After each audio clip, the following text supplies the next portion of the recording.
Olá, pessoal! Aqui quem fala é a professora Maria Clara e hoje nós vamos comentar o artigo 5º do Código Civil. Vamos lá?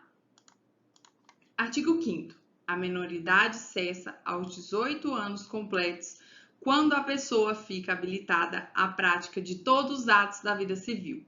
Parágrafo único. Cessará para os menores a incapacidade pela concessão dos pais ou de um deles, na falta do outro, mediante instrumento público, independentemente de homologação judicial ou por sentença do juiz ouvido o tutor, se o menor tiver 16 anos completos.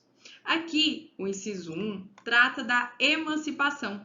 A emancipação, o que é emancipação? Emancipação é quando, por meio de uma sentença ou diretamente no cartório, os pais eles concedem a capacidade civil plena do menor.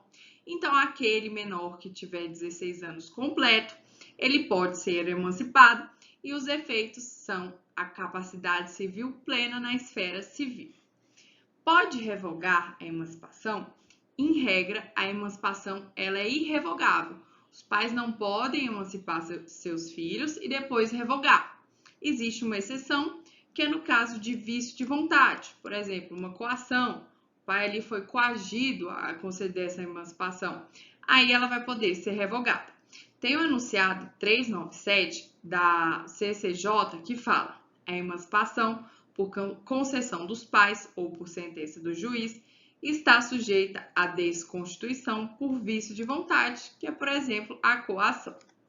A emancipação, ela altera a maioridade penal? Não. A emancipação, ela torna a pessoa plenamente capaz para os atos da vida civil, mas ela continua menor para efeito de direito penal, continua sendo inimputável. Então, a emancipação, ela não altera a esfera penal e nem civil. A pessoa não pode dirigir, não altera a capacidade de dirigir, que está prevista no Código de Trânsito Brasileiro, que somente os maiores de 18 anos podem dirigir. Vamos dar uma olhadinha aqui no artigo, no enunciado 513. A emancipação, por si só, não elide a incidência do Estatuto da Criança e do Adolescente. Então, a pessoa emancipada, ela ainda está sujeita ao Estatuto da Criança e do Adolescente. Ainda tem a proteção do Estatuto da Criança e do Adolescente. Aí, como que é feita a responsabilidade dos pais por ato dos filhos menores? Que a gente viu que os pais respondem por ato dos filhos menores. Mas se esse filho foi emancipado, vamos supor que tem um filho emancipado que ele causou um prejuízo de dano material. Quem é que vai responder? O pai ou o filho? Ora, ele já está emancipado. Será que o pai ainda responde? O STJ entende que os pais ainda continuam responsáveis pelos atos dos seus filhos emancipados. Isso para evitar ali um abuso do direito, porque os pais sabendo ali que tem aquele filho que dá muito trabalho, que sempre sai causando prejuízo, ele emanciparia e não sofreria nenhuma condenação, indenização. E isso não é possível. O STJ afirmou que essa responsabilidade é solidária entre o menor emancipado e seus pais. E o menor sob tutela? Como que fica essa emancipação voluntária? O tutor responde ou não? O menor sob tutela, ele pode ser emancipado, mas a emancipação não vai ser voluntária. Vai necessitar de uma sentença do juiz. Então, a emancipação de menor sob tutela somente é possível na via judicial. E a gente viu que os pais respondem pelos atos dos menores emancipados. E os tutores? Os tutores respondem pelos emancipados? Não. Aqui os tutores não respondem pelos menores emancipados. Vamos ver agora o segundo caso de cessação da menoridade, da incapacidade. Qual que é? Pelo casamento. É um caso de emancipação legal e é automática, não precisa de registro, não precisa de sentença judicial. E por que existe essa emancipação no caso de casamento? Ora, imagina uma pessoa casada que já tem uma filha, que já tem uma família, filhos, precisar de autorização dos pais para praticar os atos da vida civil, seria muito contraditório, né? Então, o Código Civil prevê uma forma de cessação da incapacidade, o casamento.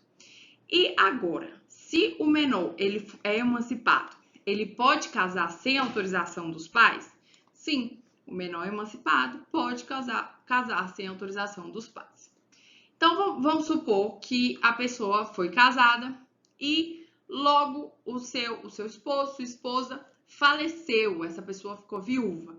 Ela volta a ser incapaz ou não? Continua sendo capaz. Prevalece na doutrina e na jurisprudência que, se posteriormente o menor ele casou, deixou de ser incapaz e tiver uma posterior viuvez, continua sendo capaz. Não retroage, não volta a ser incapaz.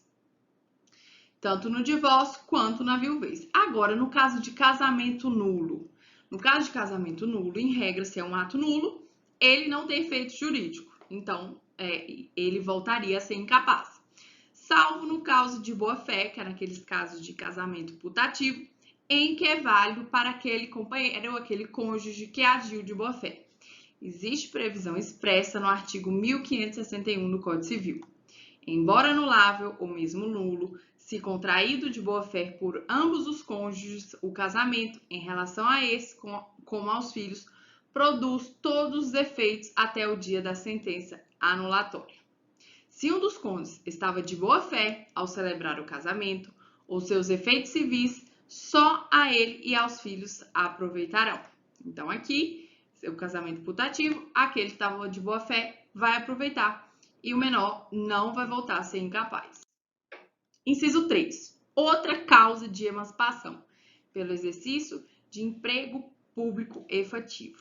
Aqui a doutrina faz uma crítica a esse dispositivo, porque já é um requisito para exercer o emprego público ou cargo efetivo ter 18 anos de idade. Mas, possivelmente, no nosso Código Civil passado, de 1916, a maioridade chegava aos 21 anos. E quase ali no início da promulgação do novo Código, ali quase fechando, eles mudaram e previu que no Código Civil de 2002, a incapacidade de acessar aos 18 anos. Então, talvez seja por isso que colocou essa opção aqui.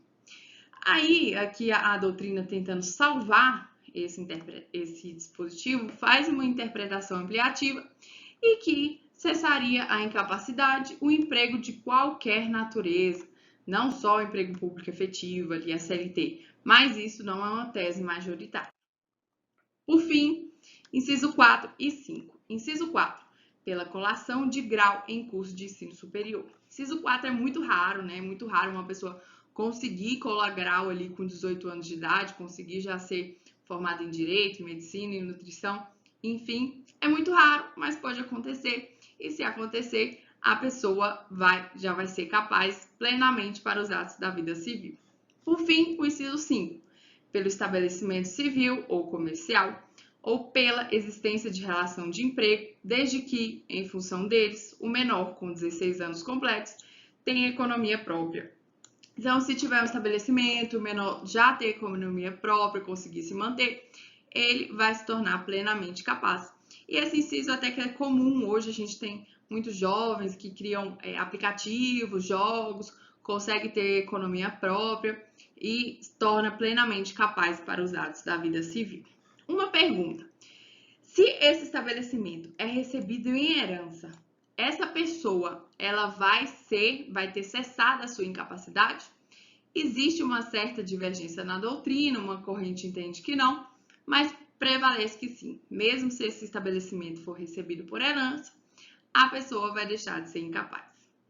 É isso, pessoal, nós ficamos por aqui. Se tiver alguma dúvida, comente aqui nos comentários que eu vou responder. Se você gostou desse vídeo, curte o vídeo, compartilhe. E se tiver uma sugestão de vídeo aí, pode mandar também. Tchau, tchau, até o próximo vídeo.